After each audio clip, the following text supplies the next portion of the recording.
Welcome to the Zappy Task Editor. I want to pick up a particular element on the screen and want to send some text to that element. And I want to create an automation for that process just by pressing a key. There is a action in the task editor called global key press. Just type it in your activity panel, global key press. Select this and drag into your workspace. Now let's see uh, how we can select any particular element. For example, I want to send some text to the address bar in my browser, okay, to this particular element. So let's see how we will select this element. Go to the element property. So yeah, it has been written like press control key to pick the highlighted element. Place your cursor on the particular element for a while and to get highlighted. Right. Now it is been highlighted. So I want to select this element.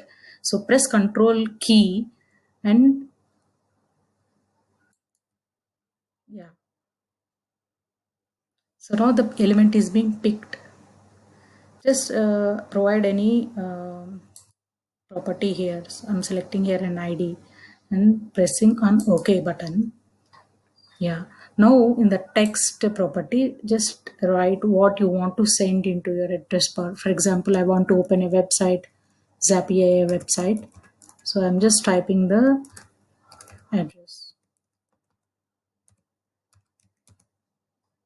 zappy.ai. Yeah. Now end this process.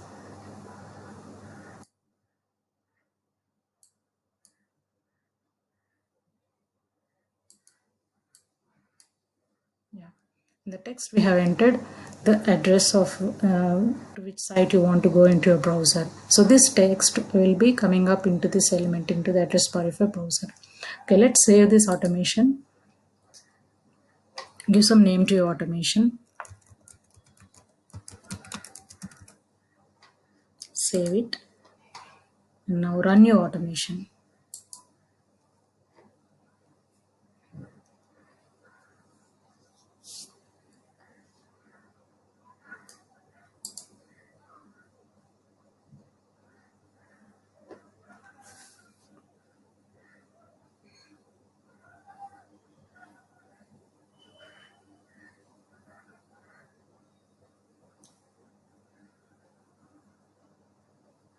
Yeah. The address which you have given in the text has come up into the element which you have selected, that is address bar in your browser. That's how the global key press automation we can create. Like we can select any particular element and send the text to that particular element by using this action called global key press. Thank you.